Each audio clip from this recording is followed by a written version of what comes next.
ಆತ್ಮೀಯ ವಿದ್ಯಾರ್ಥಿಗಳೇ, 10ನೇ ತರಗತಿಯ ಸಮಾಜ ವಿಜ್ಞಾನ ವಿಷಯದ ಎಸ್ಎಸ್ಎಲ್ಸಿ ಪೂರಕ ಪರೀಕ್ಷೆ ಸೆಪ್ಟೆಂಬರ್ 2020ರಲ್ಲಿ ನಡೆದಿರುವಂತಹ ಪೂರಕ ಪರೀಕ್ಷೆಯ ಪ್ರಶ್ನೆ ಪತ್ರಿಕೆ ಹೇಗಿತ್ತು ಮತ್ತು ಮಾದರಿ ಉತ್ತರಗಳನ್ನ ಹೇಗೆ ಬರೆಯೋದು ಅಂತ ಹೇಳಿ ನೋಡಿಕೊಂಡು ಬರೋಣ. ಈ ಪರೀಕ್ಷೆಯು 23/9/2020 ನಡೆದಿರುವಂತಹ ಪೂರಕ ಪರೀಕ್ಷೆ ಆಗಿದ್ದು ಪ್ರಶ್ನೆ ಪತ್ರಿಕೆಯ ಸಂಕೇತ 85K ಆಗಿರುವಂತದ್ದು. ಇದು ಕನ್ನಡ ಮಾಧ್ಯಮದ ಒಂದು ಪ್ರಶ್ನೆ ಪತ್ರಿಕೆ ಉತ್ತರ ಆಗಿರುವಂತದ್ದು. ಇದು ಸಮಾಜ ವಿಜ್ಞಾನ ವಿಷಯ ಆಗಿದೆ. ಇಲ್ಲಿ ಗರಿಷ್ಠ ಅಂಕಗಳು 80 ಅಂಕಗಳಿಗೆ ಈ ಒಂದು ಪ್ರಶ್ನೆ ಪತ್ರಿಕೆ ಇರುವಂತದ್ದು. ಮೊದಲನೇ ಭಾಗದಲ್ಲಿ ಬಹು ಆಯ್ಕೆ ಪ್ರಶ್ನೆ, ಕ್ರಮಾಕ್ಷರದೊಂದಿಗೆ ಪ್ರತಿ ಸರಿ ಉತ್ತರಕ್ಕೆ 1 ಅಂಕಗಳು ಇರುವಂತದ್ದು. ಇಲ್ಲಿ ಬಹು ಆಯ್ಕೆ ಪ್ರಶ್ನೆಯಲ್ಲಿ 8 ಪ್ರಶ್ನೆಗಳಿರುವಂತದ್ದು. ಪ್ರತಿಯೊಂದು ಪ್ರಶ್ನೆಗೆ 1 ಅಂಕದಂತೆ 8 ಅಂಕಗಳಿವೆ. ಮೊದಲನೇ ಪ್ರಶ್ನೆ, ಸಾಲ್ಬಾಯ್ ಒಪ್ಪಂದದೊಂದಿಗೆ ಕೊನೆಗೊಂಡ ಯುದ್ಧ. ಈ ಸಾಲ್ಬಾಯ್ ಒಪ್ಪಂದದೊಂದಿಗೆ ಕೊನೆಗೊಂಡಿರುವಂತಹ ಯುದ್ಧ ಮೊದಲನೇ ಆಂಗ್ಲೋ ಮರಾಠ ಯುದ್ಧ.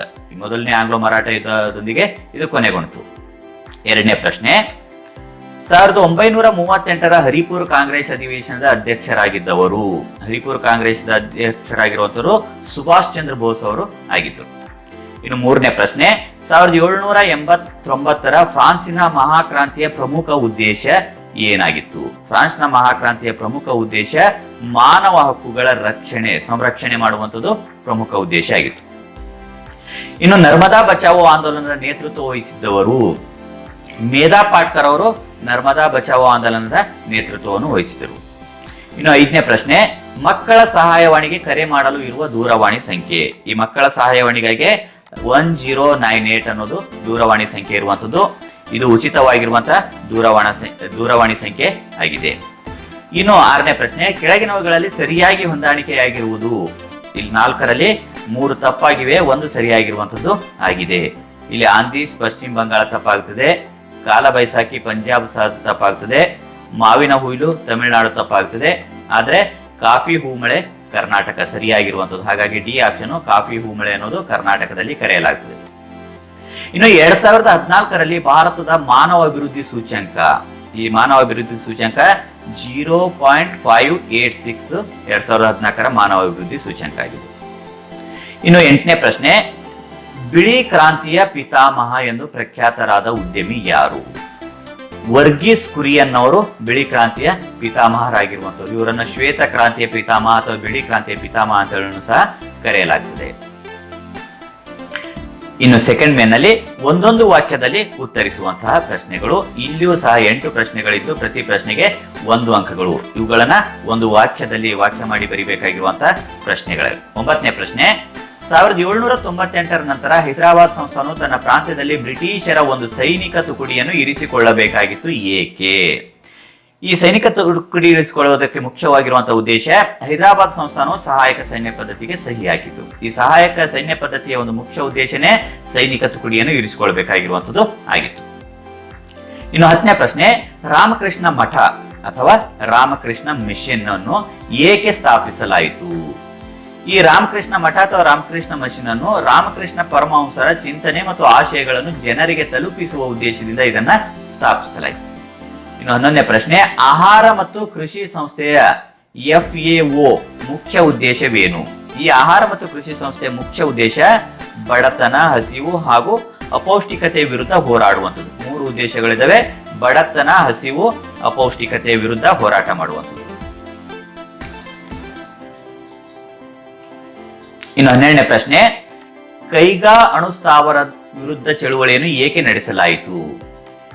ಅಣು ವಿಕಿರಣದಿಂದಾಗಿ ಅರಣ್ಯ ನಾಶ, ಪರಿಸರ ಮಾಲಿನ್ಯ ಮತ್ತು ಜೀವ ಪ್ರಭೇದಗಳ ನಾಶವನ್ನು ತಡೆಯುವ ಉದ್ದೇಶದಿಂದ ಕೈಗಾ ಅಣುಸ್ಥಾವರ ವಿರೋಧ ಚಳುವಳಿಯನ್ನ ನಡೆಸಲಾಯಿತು. ಇನ್ನು 13ನೇ ಪ್ರಶ್ನೆ, ಜಂಬಿಟ್ಟಿಗೆ ಅಥವಾ ಇದಕ್ಕಿನ್ನೊಂದು ಲ್ಯಾಟ್ರೈಟ್ ಅಂತ ಕರೆಯುತ್ತೆ. ಜಂಬಿಟ್ಟಿಗೆ ಮಣ್ಣು ಹೇಗೆ ರಚನೆಯಾಗಿದೆ? ಇದು ಅಧಿಕ ಉಷ್ಣಾಂಶ ಮತ್ತು ಅಧಿಕ ಮಳೆ ಬೀಳುವ ಪರಿಸ್ಥಿತಿಯಲ್ಲಿ ರಚನೆಯಾಗಿರುವಂತದ್ದು ಈ ಜಂಬಿಟ್ಟಿಗೆ ಮಣ್ಣು ಆಗಿದೆ. ಇನ್ನು 14ನೇ ಪ್ರಶ್ನೆ, ಜನಸಾಂದ್ರತೆಯನ್ನು ವ್ಯಾಖ್ಯಾನಿಸಿ. ಜನಸಾಂದ್ರತೆ ಅಂದ್ರೆ ಪ್ರತಿ ಚದರ ಕಿಲೋಮೀಟರ್ ನಲ್ಲಿ ವಾಸಿಸುವ ಜನರ ಸಂಖ್ಯೆ. ಇದು ಬಹಳಷ್ಟು ಸಾರಿ ಕೇಳ್ತಾ ಇರುವಂತಹ ಪ್ರಶ್ನೆ ಸಹ ಆಗಿರುವಂತದ್ದು.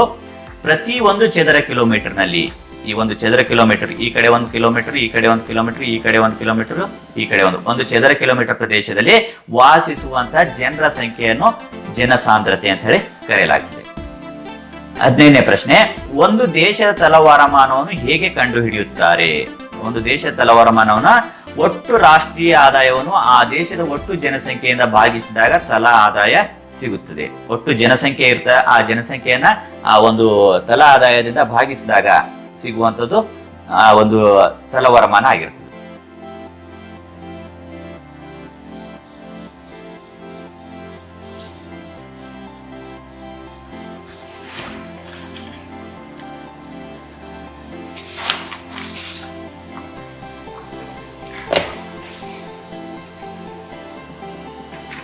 ಇನ್ನು 15ನೇ ಪ್ರಶ್ನೆ, ಒಂದು ದೇಶದ ತಲವರಮಾನವನ್ನು ಹೇಗೆ ಕಂಡು ಹಿಡಿಯುತ್ತಾರೆ?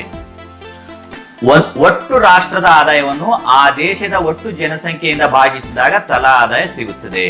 ಒಟ್ಟು ಎಷ್ಟು ಆದಾಯ ಬಂದಿರ್ತದೆ ಆ ಆದಾಯಕ್ಕೆ ಅಲ್ಲಿರುವಂತಹ ಒಟ್ಟು ಜನಸಂಖ್ಯೆಯಿಂದ ಭಾಗಾಕಾರ ಮಾಡಲಾಗ್ತದೆ, ಆವಾಗ ಸಿಗುವಂತದ್ದು ತಲಾ ಆದಾಯ ಆಗಿರ್ತದೆ. ಇನ್ನು 16ನೇ ಪ್ರಶ್ನೆ, ಪ್ರತಿ ವರ್ಷ ಮಾರ್ಚ್ 15ನೇ ತಾರೀಕಿನಂದು ವಿಶ್ವ ಗ್ರಾಹಕರ ದಿನವೆಂದು ಏಕೆ ಆಚರಿಸಲಾಗುತ್ತಿದೆ? ವಿಶ್ವ ಗ್ರಾಹಕರ ದಿನ ಆಚರಿಸುವಂತಹ ಮುಖ್ಯ, ಇದು ಕಳೆದ ಸಾಲಿನ ಪರೀಕ್ಷೆಯಲ್ಲೂ ಸಹ ಕೇಳಿರುವಂತಹ ಪ್ರಶ್ನೆ ಆಗಿರುವಂತದ್ದು. ಜಾನ್ ಎಫ್ ಕೆನಡಿ ಅವರು 4 ಹಕ್ಕುಗಳ ನೀಡುವ ವಿಧೇಯಕವನ್ನು ಅಂಗೀಕರಿಸಿದ್ದರು. ಇನ್ನು ಗ್ರಾಹಕರ ಹಕ್ಕು ಘೋಷಣೆ ಆಯಿತು. ಈ ಎರಡರಲ್ಲಿ ಯಾವುದಾದ್ರೂ ಒಂದು ಅಂಶ ಬರೆದರೂ ಸಹ 1 ಅಂಕ ಸಿಗುತ್ತೆ. ಇನ್ನು 17ನೇ ಪ್ರಶ್ನೆ, ಇದು ಥರ್ಡ್ ಮೇನ್ ನಲ್ಲಿ ಇರುವಂತದ್ದು.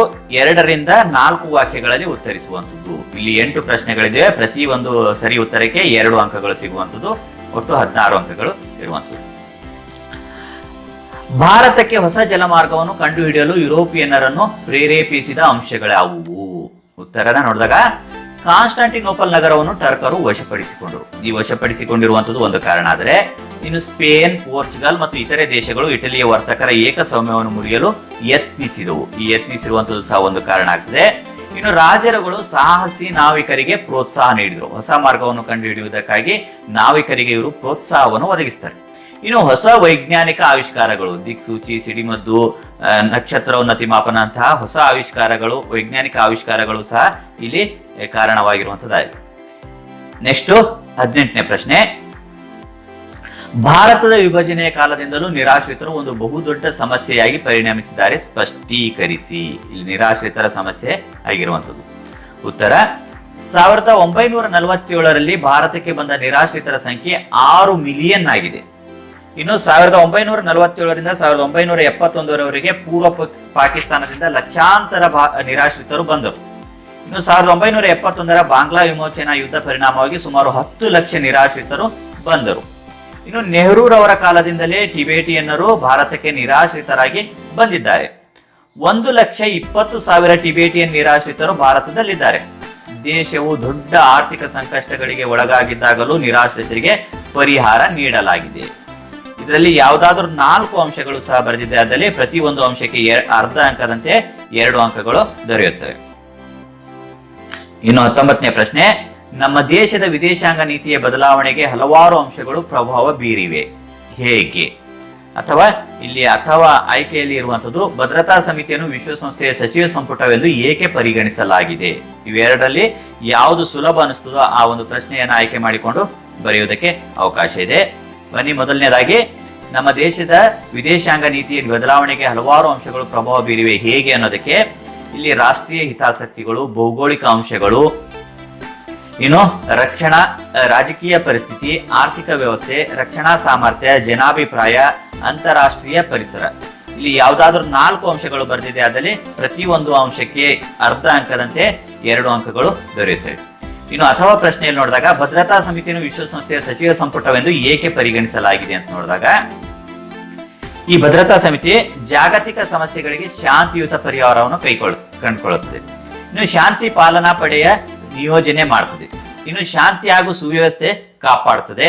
ಅಂತಾರಾಷ್ಟ್ರೀಯ ನ್ಯಾಯಾಲಯದ ನ್ಯಾಯಾಧೀಶರನ್ನ ನೇಮಕ ಮಾಡ್ತದೆ. ಇನ್ನು ಮಹಾ ಕಾರ್ಯದರ್ಶಿ ಉಮೇದುವಾರಿಕೆಗೆ ಹೆಸರು ಸೂಚಿಸುತ್ತದೆ.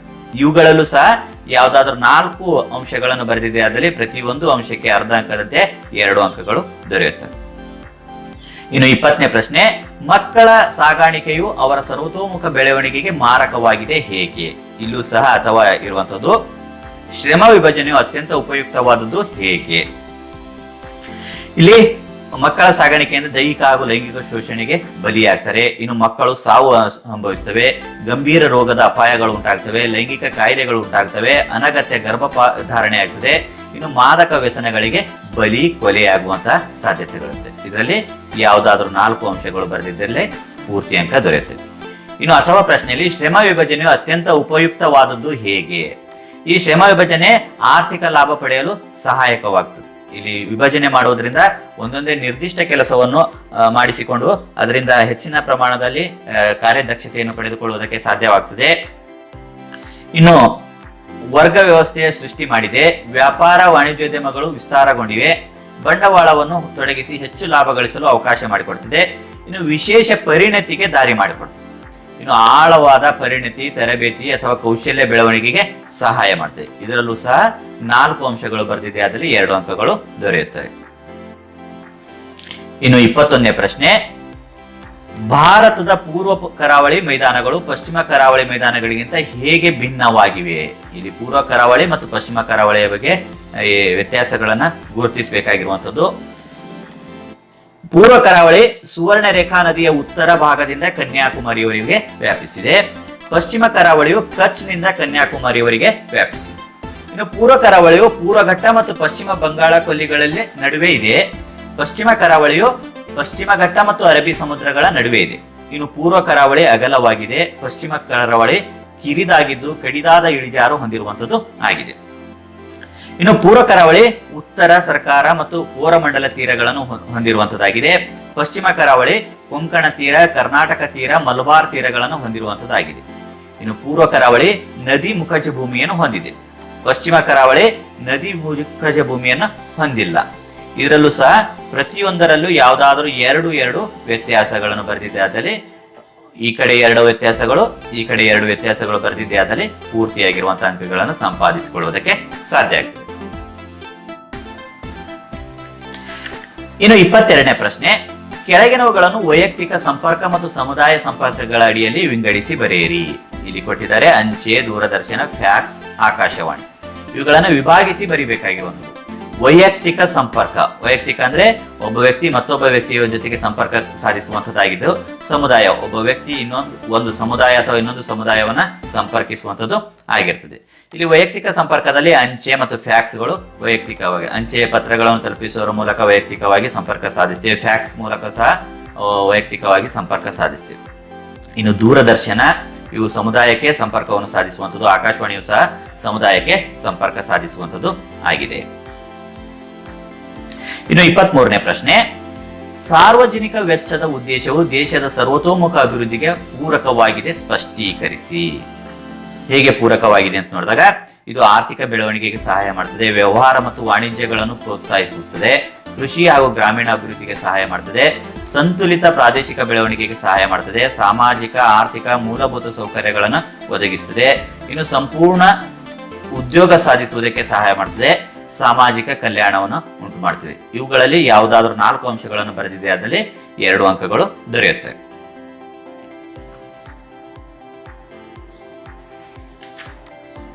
ಇನ್ನು 24ನೇ ಪ್ರಶ್ನೆ, ವಿವಿಧ ಬ್ಯಾಂಕ್ ಖಾತೆಗಳನ್ನು ಹೆಸರಿಸಿ. ಉತ್ತರ, ಬ್ಯಾಂಕ್ ಖಾತೆಗಳಲ್ಲಿ ಮೊದಲನೇದಾಗಿ ಉಳಿತಾಯ ಖಾತೆ, ಚಾಲ್ತಿ ಖಾತೆ, ಆವರ್ತ ಠೇವಣಿ ಖಾತೆ, ನಿಶ್ಚಿತ ಠೇವಣಿ ಖಾತೆ. ಈ ಎಲ್ಲ 4 ಖಾತೆಗಳು ಬ್ಯಾಂಕ್ ಖಾತೆಗಳಲ್ಲಿ ಇರುವಂತವು ಆಗಿವೆ. ಇನ್ನು 4ನೇ ಮೇನ್ನಲ್ಲಿ 6 ವಾಕ್ಯಗಳಲ್ಲಿ ಉತ್ತರಿಸುವಂಥದ್ದು. ಇಲ್ಲಿ 9 ಪ್ರಶ್ನೆಗಳಿವೆ. ಪ್ರತಿ ಒಂದು ಪ್ರಶ್ನೆಗೆ 3 ಅಂಕದಂತೆ 27 ಅಂಕಗಳು ಇರುವಂಥದ್ದು. ಪ್ರಶ್ನೆ 25, ಬ್ರಿಟಿಷರ ಭೂಕಂದಾಯ ಪದ್ಧತಿಗಳು ಭಾರತೀಯ ಕೃಷಿ ಮೇಲೆ ಪರಿಣಾಮ ಬೀರಿತು, ಸ್ಪಷ್ಟೀಕರಿಸಿ. ಉತ್ತರ, ಇಲ್ಲಿ ಕೃಷಿ ಮೇಲೆ ಯಾವ ರೀತಿಯಾಗಿ ಭೂಕಂದಾಯ ಪದ್ಧತಿ ಭಾರತೀಯ ಕೃಷಿ ಮೇಲೆ ಪರಿಣಾಮ ಬೀರಿತು ಅಂತ ನೋಡಿದಾಗ, ಜಮೀನ್ದಾರಿ ಸಮುದಾಯ ಸೃಷ್ಟಿಯಾಯಿತು. 2ನೇದಾಗಿ ರೈತರು ನಿರ್ಗತಿಕರಾಗ್ತಾರೆ, ಭೂಮಿ ಮಾರಾಟದ ವಸ್ತುವಾಯಿತು. ಇನ್ನು ಜಮೀನ್ದಾರರು ಕೂಡ ತಮ್ಮ ಜಮೀನನ್ನು ಕಳೆದುಕೊಂಡರು. ಕೃಷಿ ಕ್ಷೇತ್ರ ವಾಣಿಜ್ಯೀಕರಣಗೊಂಡಿತು. ಇನ್ನು ಹಣದ ಲೇವಾದೇವಿಗಾರರು ಬಲಿಷ್ಠರಾದರು.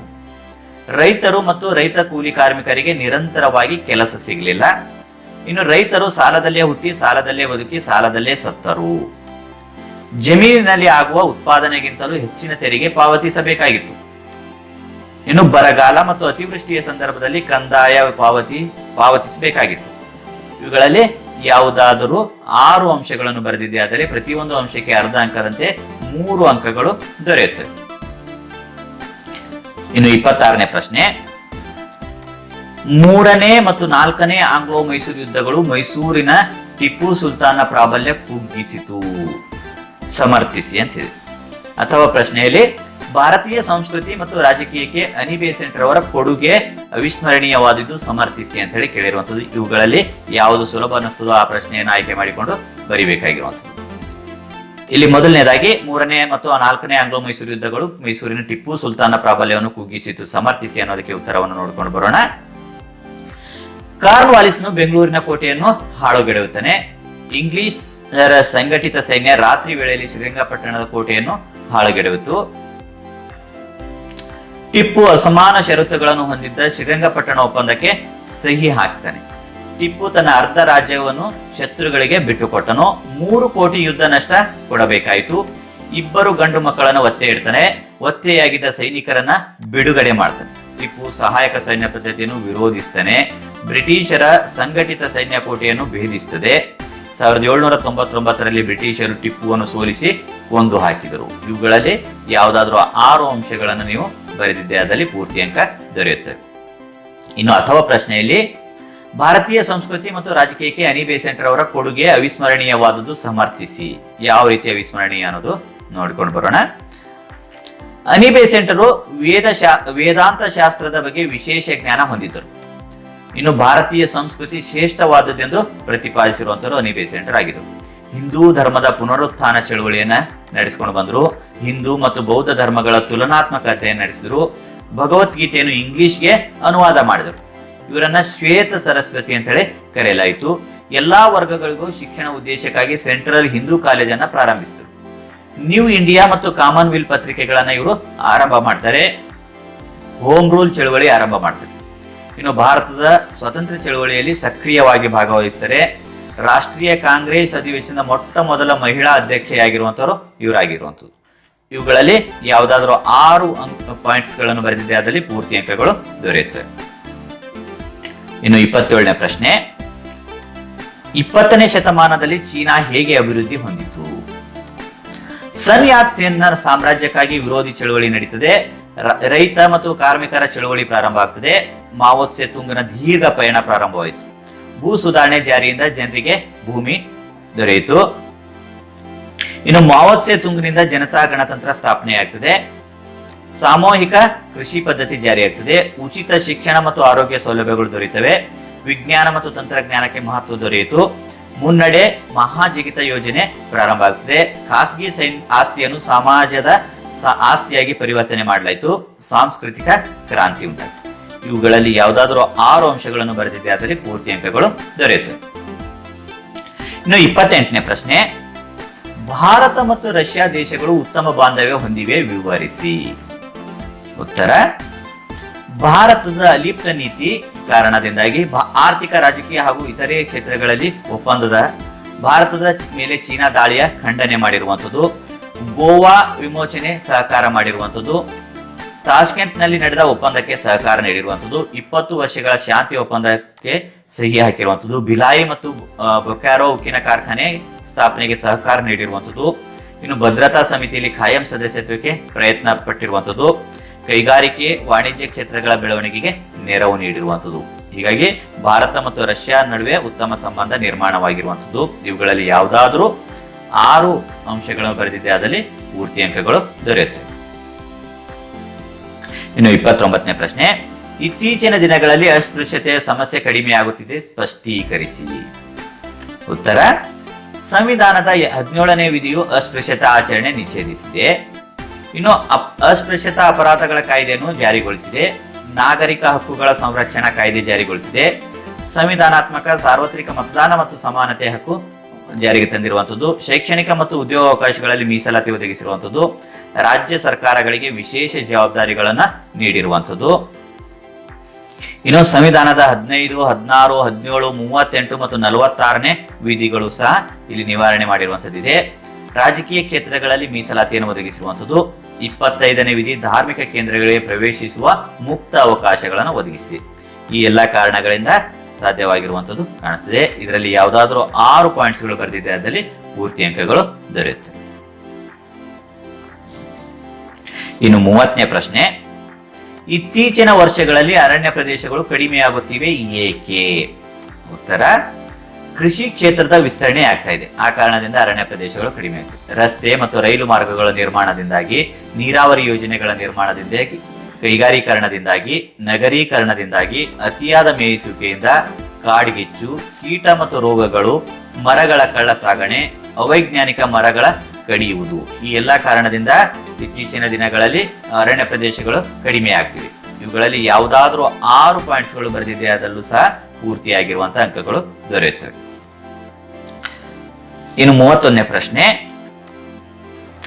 ಬಹುತೇಕ ಕಬ್ಬಿಣ ಮತ್ತು ಉಕ್ಕಿನ ಕಾರ್ಖಾನೆಗಳು ಒಡಿಶಾ ಮತ್ತು ಪಶ್ಚಿಮ ಬಂಗಾಳದ ಪ್ರದೇಶಗಳಲ್ಲಿ ಕೇಂದ್ರೀಕೃತಗೊಂಡಿವೆ ಏಕೆ? ಇದರಲ್ಲೂ ಸಹ ಆಯ್ಕೆ ಇರುವಂತದ್ದು ಅಥವಾ ಪ್ರಶ್ನೆ ಇದೆ. ಮಾನವ ಚಟುವಟಿಕೆಗಳು ಪ್ರವಾಹ ಮತ್ತು ಭೂಕುಸಿತಕ್ಕೆ ಕಾರಣವಾಗಿವೆ, ಸ್ಪಷ್ಟೀಕರಿಸಿ. ಇವುಗಳಲ್ಲಿ ಯಾವುದು ಸುಲಭ ಅನಿಸ್ತದೋ ಆ ಪ್ರಶ್ನೆಯನ್ನು ಆಯ್ಕೆ ಮಾಡಿಕೊಂಡು ಬರೆಯಬಹುದು. ಇನ್ನು ಮೊದಲನೇದಕ್ಕೆ ಉತ್ತರ, ಕಬ್ಬಿಣದ ಅದಿರು ಪೂರೈಕೆ ಆಗುವಂಥದ್ದು, ಕಲ್ಲಿದ್ದಲು ಪೂರೈಕೆ ಆಗುವಂಥದ್ದು, ಜಲವಿದ್ಯುತ್ ಪೂರೈಕೆ, ರೈಲು ಸಾರಿಗೆ ಸಾಧ್ಯ ಇದೆ, ಇಲ್ಲಿ ಬಂದರು ಸೌಲಭ್ಯ ಇದೆ. ನೆಕ್ಸ್ಟ್, ನೀರು ಪೂರೈಕೆ ಇಲ್ಲಿ ಹೇರಳವಾಗಿರುವಂಥದ್ದು, ಕಡಿಮೆ ಕೂಲಿಗೆ ದುಡಿಯುವ ನುರಿತ ಕಾರ್ಮಿಕರು ದೊರೆಯುವಂಥದ್ದು, ಬಂಡವಾಳ ಮತ್ತು ಸ್ಥಳೀಯ ಮಾರುಕಟ್ಟೆಗಳ ಲಭ್ಯತೆ, ಈ ಎಲ್ಲಾ ಕಾರಣಗಳಿಂದಾಗಿ ಅಲ್ಲಿ ಕೇಂದ್ರೀಕೃತವಾಗಿರುವಂಥದ್ದು. ಇವುಗಳಲ್ಲಿ ಯಾವುದಾದರೂ 6 ಅಂಶಗಳು ಬರೆದಿದೆ, ಅದರಲ್ಲಿ ಪೂರ್ತಿ ಅಂಕ ದೊರೆಯುತ್ತವೆ. ಇನ್ನು ಅಥವಾ ಪ್ರಶ್ನೆಯನ್ನು ನೋಡಿದಾಗ, ಮಾನವ ಚಟುವಟಿಕೆಗಳು ಪ್ರವಾಹ ಮತ್ತು ಭೂಕುಸಿತಕ್ಕೆ ಕಾರಣವಾಗಿವೆ, ಸ್ಪಷ್ಟೀಕರಿಸಿ ಅಂತ ನೋಡಿದಾಗ, ಯಾವ ರೀತಿಯಾಗಿ ಮಾನವ ಚಟುವಟಿಕೆಗಳು ಭೂಕುಸಿತಕ್ಕೆ ಕಾರಣ ಆಗಿವೆ ಅಂದಾಗ, ಇಲ್ಲಿ ಪ್ರವಾಹ ಉಂಟಾಗುವುದಕ್ಕೆ ಅರಣ್ಯಗಳ ನಾಶದಿಂದ ಪ್ರವಾಹ ಉಂಟಾಗ್ತದೆ. ಇನ್ನು ಅವೈಜ್ಞಾನಿಕ ನೀರಾವರಿ ಪದ್ಧತಿಯಿಂದ ಪ್ರವಾಹ ಉಂಟಾಗ್ತದೆ, ಅವೈಜ್ಞಾನಿಕ ಕೃಷಿ ಪದ್ಧತಿಯಿಂದಲೂ ಸಹ ಪ್ರವಾಹ ಉಂಟಾಗ್ತದೆ, ಒಡ್ಡು ಮತ್ತು ಅಣೆಕಟ್ಟುಗಳು ಒಡೆದು ಹೋಗುವುದರಿಂದ ಪ್ರವಾಹ ಉಂಟಾಗ್ತದೆ, ಶೀಘ್ರಗತಿಯ ನಗರೀಕರಣದಿಂದಲೂ ಸಹ ಪ್ರವಾಹ ಉಂಟಾಗ್ತದೆ. ಇನ್ನು ಭೂಕುಸಿತಕ್ಕೆ ಕಾರಣಗಳನ್ನು ನೋಡ್ಕೊಂಡು ಬಂದಾಗ, ಅರಣ್ಯ ನಾಶಗಳಿಂದ ಭೂಕುಸಿತ ಉಂಟಾಗ್ತದೆ, ರೈಲು ರಸ್ತೆಗಳ ನಿರ್ಮಾಣದಿಂದ ಭೂಕುಸಿತ ಉಂಟಾಗ್ತದೆ, ಅಣೆಕಟ್ಟು, ಜಲಾಶಯ ಮತ್ತು ಜಲವಿದ್ಯುತ್ ಯೋಜನೆಗಳ ನಿರ್ಮಾಣದಿಂದ ಭೂಕುಸಿತ ಉಂಟಾಗ್ತದೆ. ಇನ್ನು ತೀವ್ರಗತಿಯ ಗಣಿಗಾರಿಕೆ ಮತ್ತು ಕಲ್ಲು ಗಣಿಗಾರಿಕೆಯಿಂದಲೂ ಸಹ ಭೂಕುಸಿತ ಉಂಟಾಗುತ್ತದೆ. ಇವುಗಳಲ್ಲಿ ಪ್ರತಿಯೊಂದರಲ್ಲೂ ಯಾವುದಾದ್ರೂ 3 ಅಂಶಗಳನ್ನು ಬರೆದಿದೆ, ಅದರಲ್ಲಿ ಪೂರ್ತಿಯಾಗಿರುವಂತಹ ಅಂಕಗಳು ದೊರೆಯುತ್ತವೆ.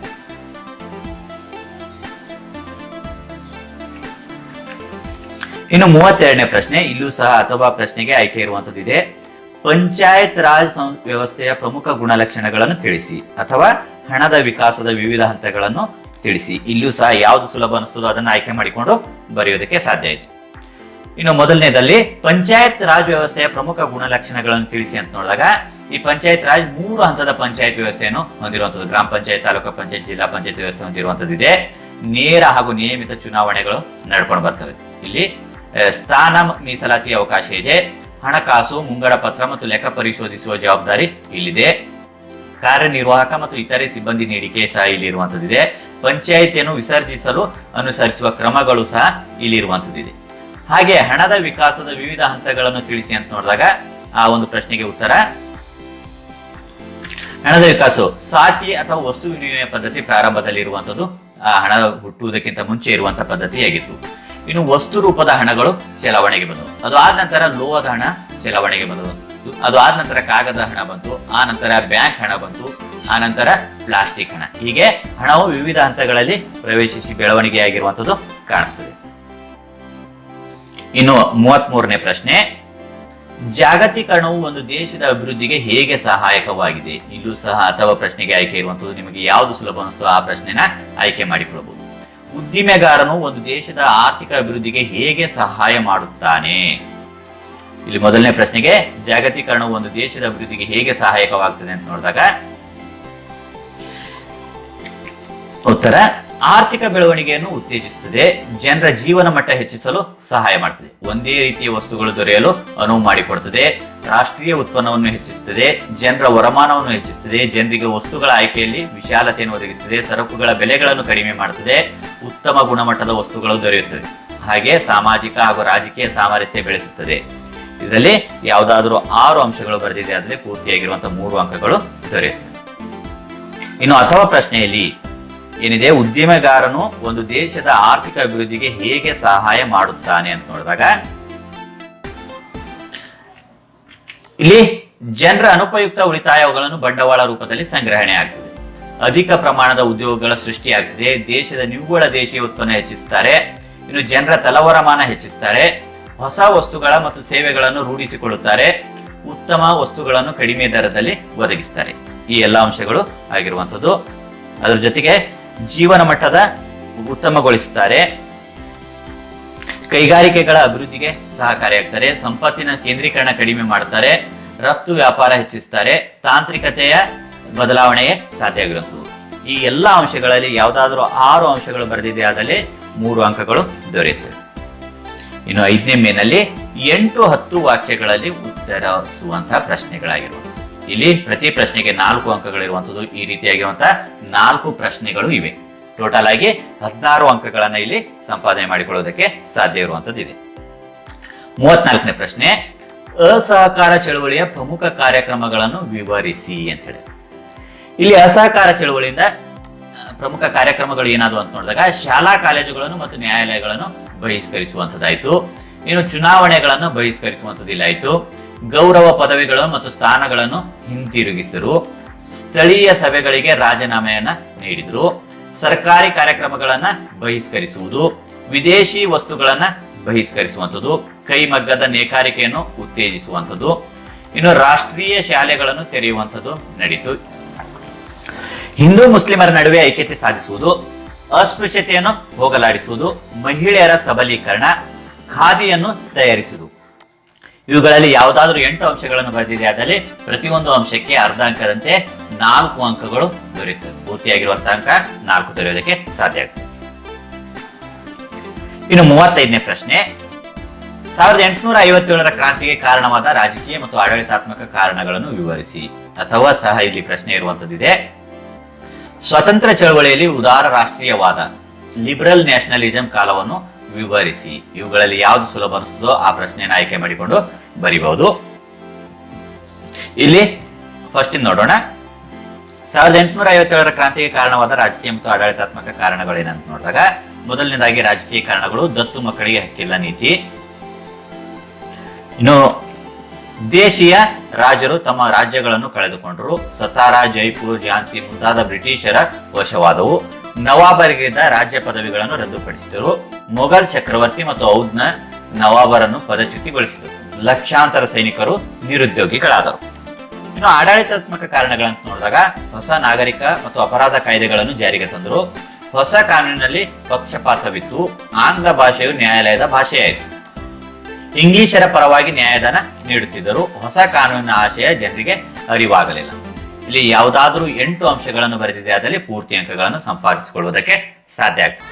ಇನ್ನು ಅಥವಾ ಪ್ರಶ್ನೆಯನ್ನು ನೋಡ್ಕೊಂಡು ಬಂದಾಗ ಸ್ವತಂತ್ರ ಚಳವಳಿಯಲ್ಲಿ ಉದಾರ ರಾಷ್ಟ್ರೀಯವಾದ ಅಥವಾ ಲಿಬರಲ್ ನ್ಯಾಷನಲಿಸಂ ಕಾಲವನ್ನು ವಿವರಿಸಿ ಅಂತ ನೋಡಿದಾಗ